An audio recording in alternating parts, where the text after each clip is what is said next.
Loyal Point 3 people, welcome to the MCU REDO. Join your favorite trio of hosts as we look at the many blunders, missteps, and at times, the successful moments and characters the MCU has given us. And we're going to give our thoughts and opinions as to what they could have changed to make something truly phenomenal. This can range from the entire project to just singular moments. Either way, strap in, get ready as we enhance your experience with the MCU REDO. Now, Hero Scroll, what are we talking about today? Which project is going to go through the Point 3 treatment? We are talking about everybody's favorite Disney Plus show, the first Disney Plus show to release around this time 3 years ago, which is crazy to think. WandaVision.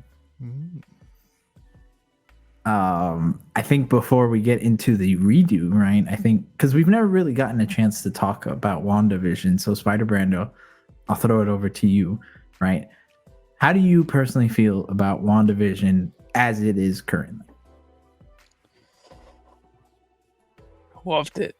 It's up there right with Loki in my rankings, and I liked it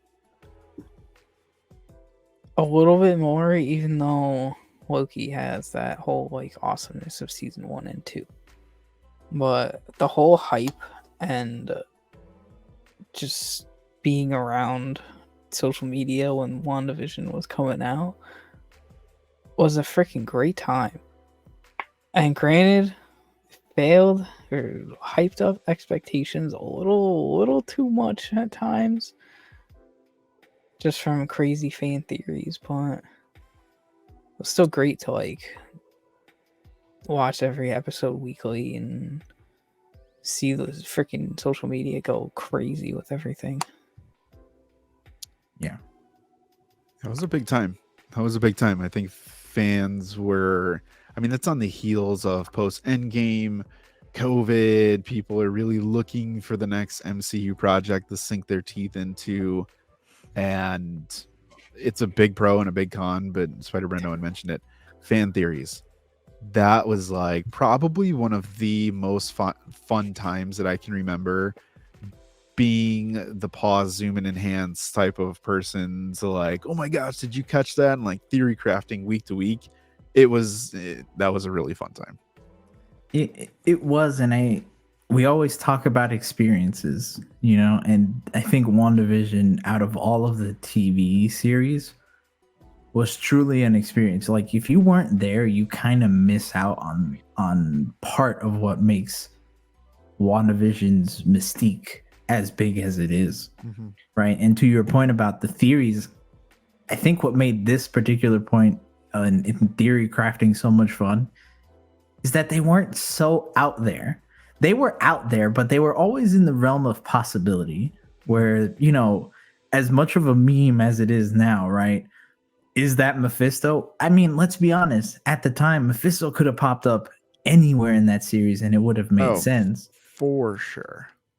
And we got those types of cool theories, we were like, are they finally going to introduce the X-Men into it? Yeah. Because again, we had plausible breadcrumbs of them, throwing it in there. So again, I do think that if you weren't there, you did miss out, unfortunately. Yeah, I don't think that there really has been a time like that where, like you had said, the plausible theories were so abundant. I remember one really fun that got me really excited for it was Ultron, and thinking there's potential that Ultron could still exist. I think fans made Sword a lot better than it actually turned out to be. Yeah. But I think the cream of the crop though was name another Disney Plus show where you thought you could get the X-Men introduction and Fantastic Four. That was huge. That was one that I think like deflated a lot of people.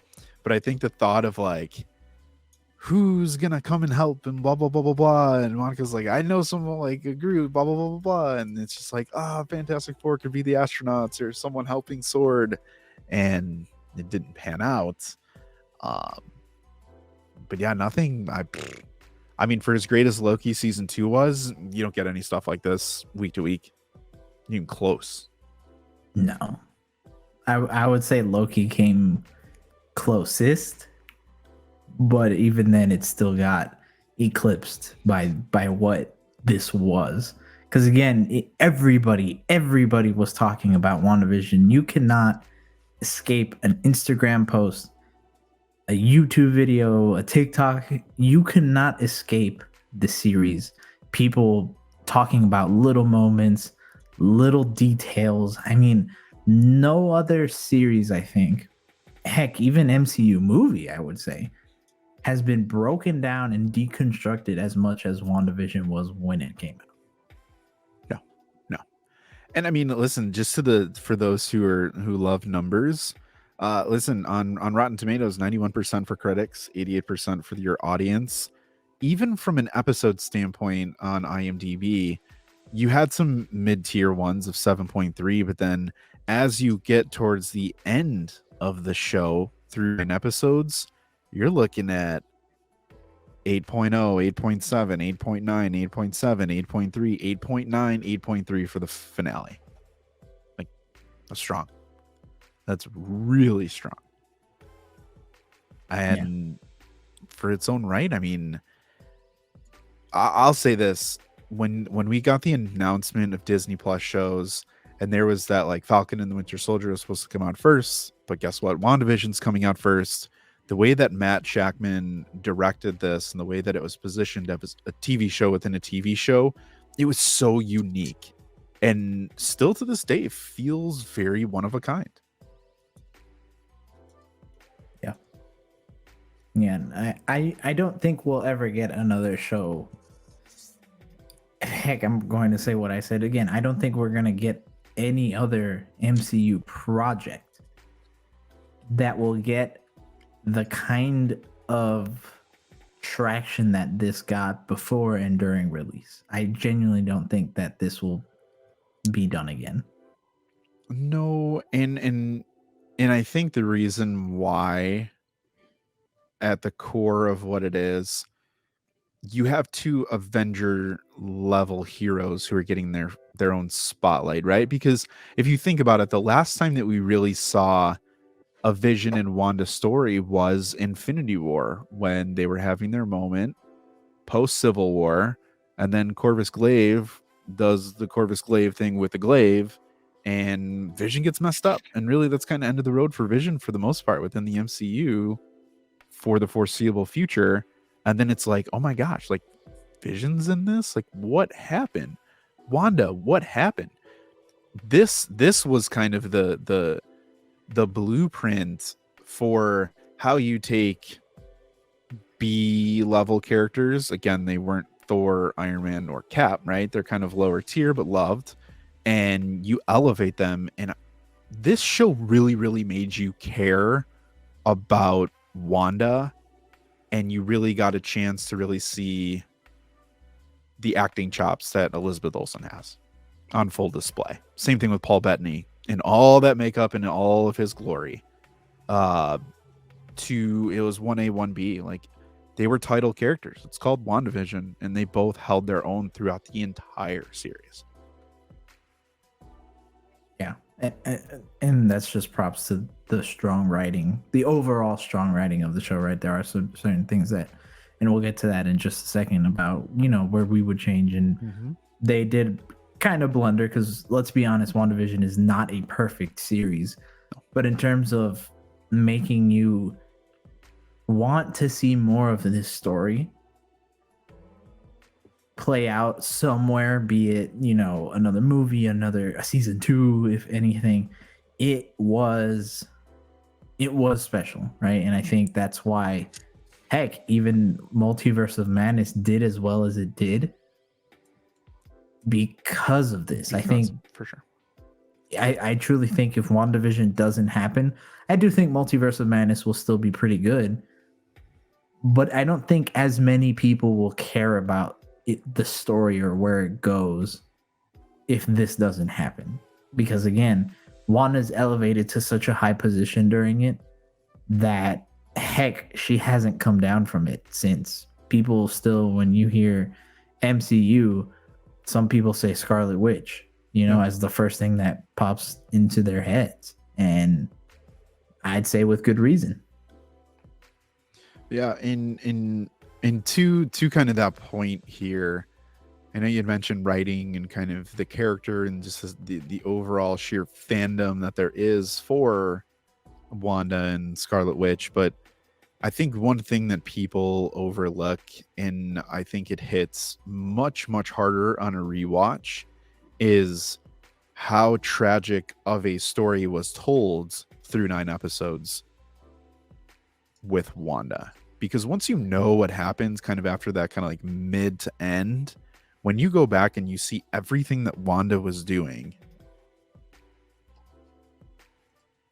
there's very few stories that are ever told from a live action superhero cinematic perspective that deliver this level of tragedy for a singular character. And that in its own right adds so much depth to the character of Wanda that you feel like you really know her. You feel Wanda. That's what I'll say here. This show made you feel Wanda. And that is something that's proven to be extremely difficult for Disney Plus shows, and specifically for MCU Disney Plus shows. It made it rewatchable. Mm-hmm. Mm-hmm. It gave you a reason to rewatch. That little attention to detail that everything had in between of it makes you, once you get what's going on, you want to go back and you're like, man, let me see what I missed. And honestly, there is stuff, because it's such like little in plain sight things that on your first watch of the series, you're not going to understand. You're kind of like, oh, okay. After though, you're like, whoa, that changes a lot and changes huge perspectives. And I would even, Spider-Man, I'll see your thoughts on this, because I know that you were really into the theory crafting portion of this, but I would even go as far as to say this show really established your YouTubers and social media TikTokers that are MCU specific of people that you go to because you want to know what you missed. So Spider-Man, did you feel like this connected you to other people on different platforms to kind of walk through this journey because they connected with fans in such a unique way? 100%, especially on freaking TikTok, man. Oh my, that entire every episode or every week, every day, my For You page was just should have just been renamed the WandaVision fan theory page. Yeah, because that was legit only thing. Just edits, theories. My favorite one is the stupid Mephisto fly in the wall theory. When I think one of the second to last episodes, there's a little fly in the wall, and they're like, "Oh my god, it's Mephisto! This is straight from the comics." Maybe one day we'll actually get him, but Mephisto lives on in our theories. Now, But, no, from the community aspect though, it was great always being able to interact and just comment on people's posts, and truly not anyone having any idea what was going on or going to happen, and actually like being positive about the future of the MCU. yeah. Now everyone's like, oh, what? You just see comments. Why do people still watch this? And all freaking negative stuff. Yeah. No, I mean, listen, at this point, I felt like Marvel Studios and Disney were really on their game, and they really leaned into the connection with the fans and understanding all that kind of stuff. And I mean, they went as far as to incorporate Easter eggs into the sitcom style commercials throughout each of the decades that they showcased. Yeah. And that was such a cool and unique take that made you think like, you guys care about this enough. You care about us enough. You care about the MCU and the future of the MCU enough to put these little details in for fans to kind of have fun with, to be like, where's that Waldo kind of piece, right? That all of us were looking for and that we got, in the Infinity Saga carried over. Now, that all being said, the show isn't without its faults. One of the big things that people point fingers at the MCU for is trying to set up too much in the future and not spending enough time within the current project and really staying grounded with what's in front of us. We got Ralph Boner, you heard it, X-Men, Mephisto, all of these crazy wild fan theories and stuff happened. And then Wanda ultimately into Multiverse of Madness is kind of, where she kind of left off as her big cliffhanger from this show. So Hero Scroll, what is one of the first things, if you had, I'll steal this from Spider Brando, the keys to WandaVision, what would you change for this series? So we were talking through Discord, right? In preparation for this episode, and I think we all kind of say the same thing, that there's not a whole lot. But I feel like if you change one or two aspects of the show, it becomes a lot better. And something I've always said, and if you go back and you watch previous 0.3 episodes, I say that WandaVision answered way too many questions way too quick. And I feel like if I could go back and change, I would change the way in which certain questions were answered. For example, I brought up the episode list, and in looking at the episode list, Monica, you get the answer of what happens to Monica by episode 4. You know that she was outside and she got pulled into the hex. So you kind of, that pulls away from the mystique of what's going on. I would have put that on episode 8, where they gave you a lot of the answers to a lot of your questions. And I feel like Monica's should have also been there. I would have made her character maybe who you see the eyes of, through. She's the one that you're going through this story with her, and she's not understanding why she's in this sitcom. At first she's participating and being willing, but maybe even if you don't make her the focal point or the eyes of the audience, but you can always have her be the one to like snap out of it and then want to be like, you're not messing this up, and then put her back like she does in, I think it's episode 5 or 4 or 3, whichever one it is. So I would put that, and then I would also just leave certain answers unquestioned. Holy crap. Oh, the hex effect. Right. Certain questions, I would just leave them unanswered. And I feel like that, leaning into that theory crafting part of it, would have left it a lot more fun. Now, knowing how the MCU is today, do you think that would be a good choice in hindsight, though? I feel like there's a happy medium of where you can. Okay. And that's why I say don't do everything, but leave certain things for people to discuss. And my first thought when you said that is, when you watch the Marvels, you can tell that there's a disconnect. And again, like Marvel Spotlight, like we saw with Echo, they do a nice way of taking what was existing, taking what we saw, and weaving it in to make it interesting for the next character. In this case, Monica.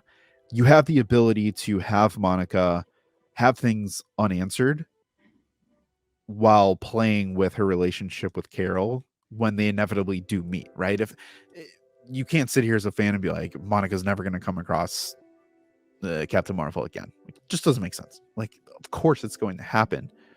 But what we saw in this didn't necessarily get elevated in the Marvels by that much, right? She developed her powers a little bit more on the fly, but I felt like they could have held some things back more, because if you think about it, we got 3 doses of Captain Marvel plus Miss Marvel plus Monica. I know I'm going off and away from this, but yeah, I think it would have been nicer for the Marvel setup if Monica would have been extremely raw from this standpoint and kind of left that I don't know aspect on the table a little bit longer. I agree with that. Yeah, that's the one thing that's always bugged me about it, where Character just feels off always because of it, and she references it still in the Marvels, and then it's still kind of like, okay, but what do you feel about it? Because you were there for a while and you had her in your mind. Mm-hmm. So what is it? But she's just like, no, I was just in a hex and that's it. Yep. And then she keeps going, and it's like, that's all you're gonna say? Yeah. That's it? Because clearly that wasn't just it. We saw a whole series where a lot more happened to you. I mean, they did the same thing with Darcy. When Darcy shows up in Thor 4, when she's talking to Natalie Portman when she's in the hospital bed, she's like, what have you been up to? And I'm like, nothing. It's like, what do you mean nothing? Like, Yeah. what? Yeah. That's a pretty big deal. Yeah. Now I may also be alone in this form of thinking, but Agatha, I think, is a good villain for this series. I have no problem with it being Agatha. You're being nice. You're No, you're because here's the thing. I don't mind her being the villain. I genuinely don't. I think she does good. I forgot her name. Catherine Hahn? Catherine Hahn, yeah. Oh. She does a very good job. I just think the issue is that she's just so overtly in your face that the big twist of her being the villain isn't a twist, and it feels like they wanted us to feel stupid by her reveal with the musical part, which again, I know a lot of people, Agatha all along, they like it. Yeah. I like it, right? Me too. But it was never any doubt, though, you know? Through the series, we never doubted that it was Agatha. We knew. But I think I don't know what I would change, but I feel like that. I think that was the point, though, for us as the viewers to know about Wanda being blind by her own self-interest, to not really see the big picture screen TV that's going on. Let me ask this question. While you guys were watching it, if you can remember to this point, for me, I knew that Agatha was the main antagonist, although I felt that was the wrong decision, which we can talk about in a second. But it was who made the hex, who's controlling everyone during the hex, who's controlling Wanda. Is it Agatha that's manipulating Wanda, or does Wanda really want to do this? Those are the questions that I remember having during that time of like, okay, she's bad, she's controlling everyone, what are the extent of her powers, and who really is doing the hex here? Yeah. And in the end, I think you get more of like questions or concerns like, is Wanda evil? Or is she good? Like, I thought she was an Avenger, but I'm not really sure. And then they give you the post-credit of her just levitating beyond anything Doctor Strange has done. And you're like, ooh, this doesn't seem good. Like, this might be a problem. I don't know. The antagonist aspect of this show is the number one thing I would change, and it is an issue that Disney Plus shows, Marvel movies in general have. Agatha is a sub-villain. Agatha never feels like the big boss. She never felt like the number one threat. Always felt like a right hand to someone. And I think that's why the Mephisto stuff was always at the forefront of these conversations, because they never made you feel that Agatha was an Avengers level type of villain. Not to say she had to be, but you felt like there was more to the story and it should have connected and bridged to something bigger, and it kind of didn't. It just was like, oh, I'm bound to Westview forever. Like, no, and I'm melting. I'm a witch. No. Yeah. I saw a really cool fan edit one time of freaking crazy Mephisto. Oh, not Mephisto. Oh, like Magneto final battle. Oh, I was all over that theory. Let's talk about the final battle. So all over that theory of it being freaking Magneto somehow. But yeah, I would have loved it. It would have been cool. But before we talk about the final battle, unless it has to do with Agatha, it does. Oh, okay. Because you said you would change Agatha, right? I would change Agatha's motivations and I would reveal something greater, knowing in hindsight that there was an extreme disconnect between the end of WandaVision and Multiverse of Madness, the Darkhold would have meant a lot more if one specific character would have been involved. I'm not saying Mephisto had to be in this, but one character that absolutely should have, and we know that due to COVID and restrictions and filming locations and all that kind of stuff and quarantining, Doctor Strange could not show up in WandaVision. But it's the one character that, even looking back, Wong could have shown up, or someone from Kamar-Taj should have shown up to really, I think, elevate the Darkhold. And I think the Darkhold should have been built up as like the big MacGuffin, and Chthon should have been the character that everyone's referencing without seeing, to make Multiverse of Madness and the being that is the Scarlet Witch feel much bigger than Agatha by the time they get to the final fight where she's trying to power up and all that. And I just think that Chthon should have been, or even a Dormammu, or someone who's going to be associated with Multiverse of Madness or Doctor Strange 3, even a Clea. Like, I just think they would have done much better, and it would have been felt a lot bigger, and like, ooh, like something is afoot here. There's more to the end episode itself, but Agatha should have alluded to a much grander villainous main boss level character, and the Darkhold, I think, should have played a much more important role than I think it kind of did in the end, because it felt kind of pointless at the end, to me personally, and obviously during Multiverse Madness. I agree. I think it's more to the detriment of Agatha overall, because it's kind of like, how were you able to get this book? You know? And it makes you question a lot of where the Darkhold, how she came into possession, how she was able to lose it so easily if she's supposed to be this top tier sorceress, and she's just not. She's just, she gets, and I think we can go back to kind of what you were saying about the final battle. She gets kind of defeated really easily.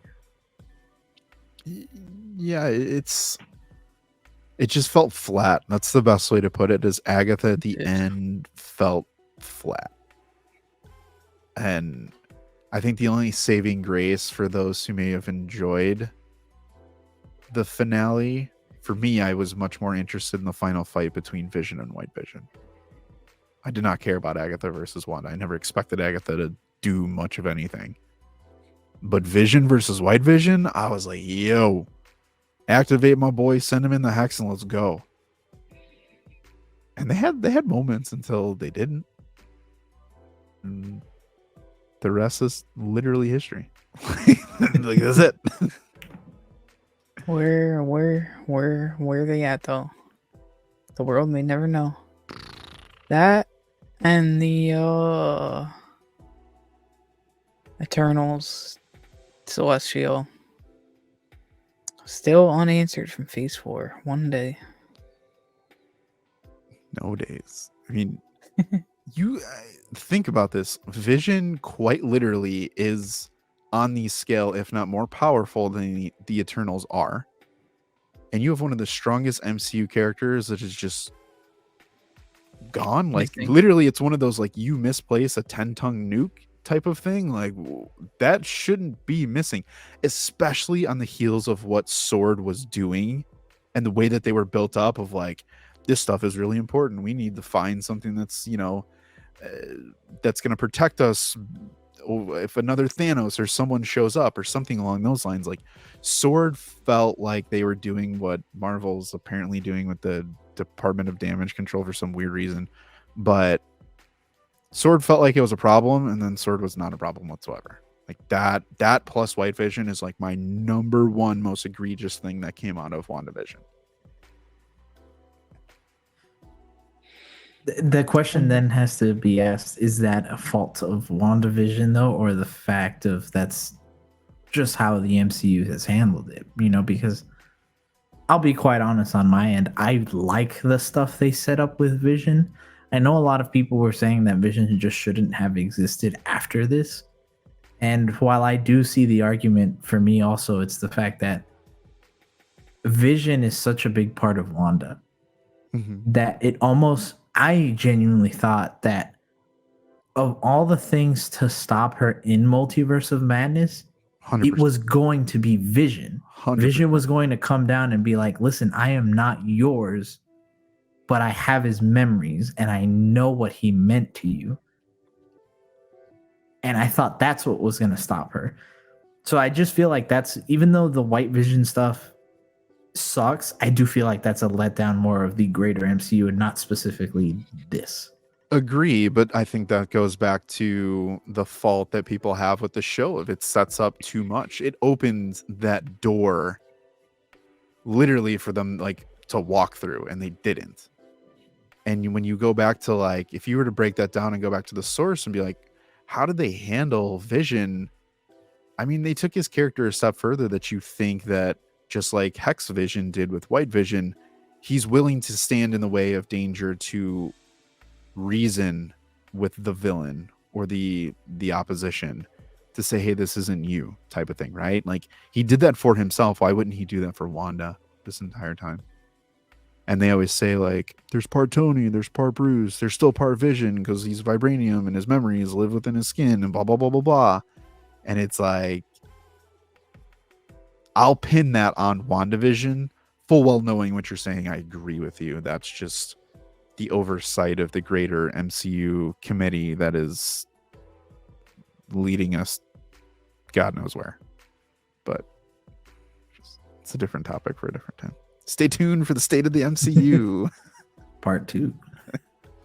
so I'll ask you this, and Spider Brando, I'll ask to you. The one thing that a lot of people are still mad at to this day, is a man by the name of Ralph So Marr. you asked me this because Would you change that?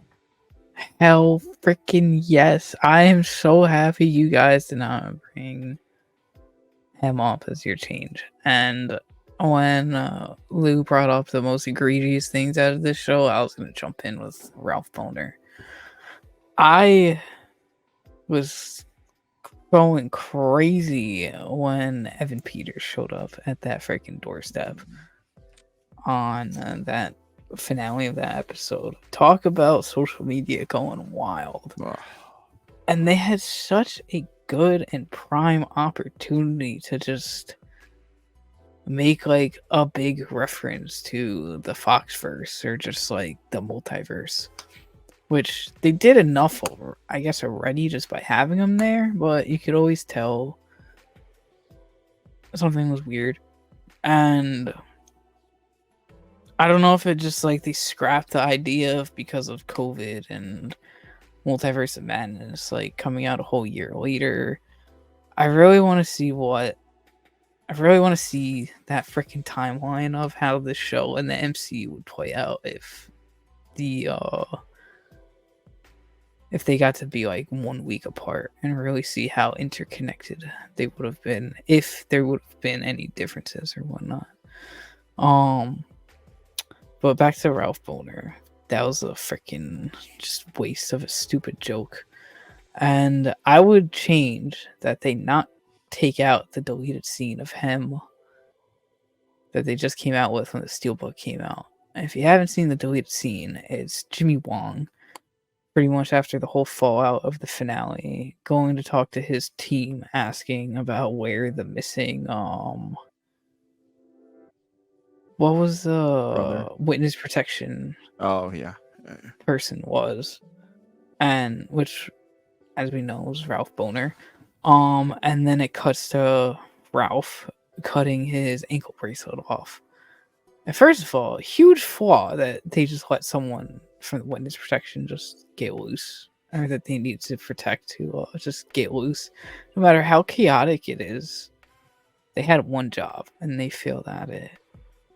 And two, I want to know where the hell we're gonna freaking see him again, if we ever see him again. You won't. And they should have Yeah. I think they cut that scene just because they knew they probably weren't gonna do much with them. But I don't know. I wanted some taste of the multiverse, and it's just some That's it. X-Men That's it. reference. Just be like this, it's something. Just even after he got out of his hive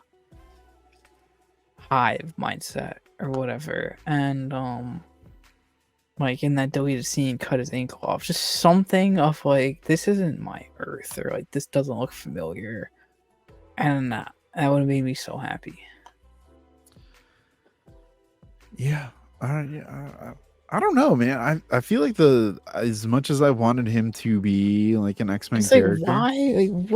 What's the point of Agatha bringing him in there to act like his brother? If anything, just bring freaking Aaron Taylor Johnson back at that point and really fucking get her. What the fuck? okay, so for you guys, is that a bigger mistake than having Monica Rambeau's aerospace engineer friend not be Reed Richards? Yes, because that was just us taking one line way, way, way too freaking far. I agree. I think ultimately the problem is that they tried to subvert your expectations, and the subversion was bad. And when you end up giving a bad subversion of expectations, it's almost worse than if you didn't include it or didn't try it. Yeah, or didn't try it. To be quite honest, I feel like the best way to do that is either, if you want to keep the plot point as is, right? If the writers had it as is and they didn't have to change it, I would say bringing back Aaron Taylor Johnson would have been the right way to do it. I think that would have been the perfect way. And then showing Agatha be like, yeah, I made the image of Ralph Bonner be your brother, but Ralph Bonner's just some dude. And I think that would have been great. Or you keep the joke, right? But then make Wanda be like, no, my brother is out there somewhere. So let me pull my brother from a different universe out here. And it can be either Aaron Taylor Johnson or it can be Evan Peters. But I feel like that way you bridge in Quicksilver, because in the future episode of where we talk about the MCU redo of Age of Ultron, the waste of Quicksilver is a huge blunder. Yeah. And I think I think that Wanda deserves some happiness besides her kids.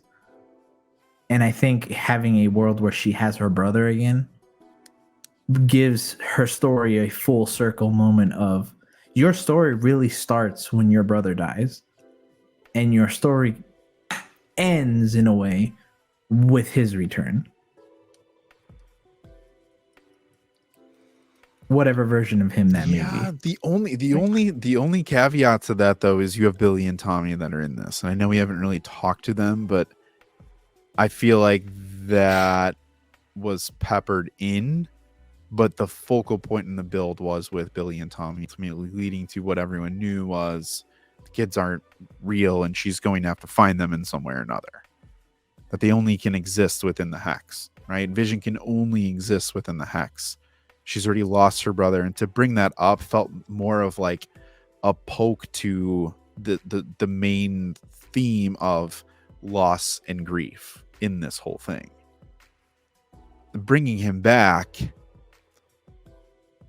the hard part is I feel like for the MCU that would open up a whole new can of worms, because he was so underdelivered in Age of Ultron that I think that would take away a little bit of the focus from Wanda, even though again we've just talked about how much focus was shifted. I think maybe I just think that they just didn't want to go down that Quicksilver route, period, long term. But then why try to reference it? Because then it's I agree with what you're saying. It would almost feel like that that type of spit in the face of the theme of what you're trying to do. But if you think about it, if we take it at face value, why in the heck is Agatha using Ralph Bonner's image? And why would that mean anything to Wanda? It shouldn't. So it kind of makes her look a little stupid for even believing that this kid is somehow her brother. I look at it from the perspective of the fans. They did so much in this show to cater to the fans. That felt much more like a fan service piece of the show than it did to the actual overall plot and story of the show. You can connect it, but I think it's much easier for them to be like, hey, this would be fun for the fans. Here you go. No goal in mind. It's just something that they thought, like, i.e. She-Hulk. A lot of things in She-Hulk were meant to be for the fans. The fans were just like, no. Like, no, thank you. That was not for 50% of us, or 55, whatever the percentage of review bombs happened. Listen, the MCU's missing a dasher. I wish that we saw a little bit more from Billy and Tommy. Wiccan and Speed. I think a speedster is going to be welcome with open arms into the MCU. One last thing that I'll throw out there for you guys, because I know we didn't really touch too much on the kids, but Hayward, would you guys have changed Hayward? I know we say Sword is kind of him in general. I think he's included into that, but would you have taken that character out in hindsight, knowing that he also fell flat and became fairly bland by the end of WandaVision? I think I would change his motivation a little bit than just being like that guy doing his job. No, actually. I don't know. Hayward. This is a blunder right here. I don't know what I was going to say, but I wouldn't change Hayward, essentially. I guess after thinking of stuff that I would change, and I can't think of anything. So I will not change him. I think he did his job to move the story along in an aspect of where Vision's body was and trying to protect it or get it back. So it's almost one of those necessary evils where you need it for the story. Like, sure. Yeah. I don't think we all like it, but I don't think we can change it because of what it does for Wanda and for the character of Vision, where it serves as a vessel to bring Vision back. Yep. But it also moves her grief so much further. Because when you see the scene of her breaking into Sword and her seeing his body, it destroys her. And I think that's a very good scene. Oh, yeah. But then again, it's like, if you take him out, you have to take that out. Because no one else can serve in that role. So I think that's just kind of one of those necessary evils that we just kind of have to chew and swallow up. And maybe Sword's involvement, kind of like what we said about White Vision earlier, isn't necessarily a WandaVision problem, but more so a greater MCU problem of not referencing them again. Yeah, no, I agree with you guys. I think if we would have gotten a White Vision follow-up, I think by default Hayward would feel better and Sword would feel better if they were referenced again. I don't know, man. This is, in talking for the last 45 some odd minutes about this, I know we'd mentioned that there's not a lot that we would change. I think from the show itself, everything that they did, I will still double down and say, man, this might be the best Disney Plus show for me. I think when you really look at the whole of it, I don't think I would put this over Loki season 1 and 2. Personally. I would change more with Loki than I would with WandaVision, for sure. Yeah. With that. Yeah. throw it up there. What is this? It's 0.3 what, baby? It's 0.3 what? The Spider-Man goes for the banner. It's 0.3 what? Yeah. I'm playing with 0.3. Yeah. That's good. Oh, That's actually, good. speaking while we got this little change up there, I just want to throw this one out there too. Yeah. But now we have Changed up a little bit. all right. 0.3 podcast. Listen, this is if you all liked what you heard during this MC redo of WandaVision, smash the thumbs up button, subscribe to the channel, stay on point with 0.3 because we are here weekly on YouTube giving you some of the best ideas and thoughts and conversation that we can think of, but we also want to hear from you. So join us over on social media at 0.3 podcasts. If you want to have conversations with us even more at any time of day, join our Discord. You can go to any of our social media platforms, check out our link tree, and join the topic of discussions in our Discord. We have some good stuff. I feel like on the weekends for sure we're like putting out some like pure like heat, like ideas, like all the original stuff stems from Discord. So check us out over there. Episodes stem from topics discussed in Discord too. Yeah, absolutely. Yeah. It's a great place to be, but with that, we got to wrap it up. It's time to go. We got other things to do. Talk about MCU more, probably. Actually, yeah, we're talking about MCU. Well, with that, everyone, we appreciate all of you 0.3 people who are watching out there, and until this Wednesday, 9 to 5 Eastern, our flagship live stream, keep watching, keep reading, and keep nerding out.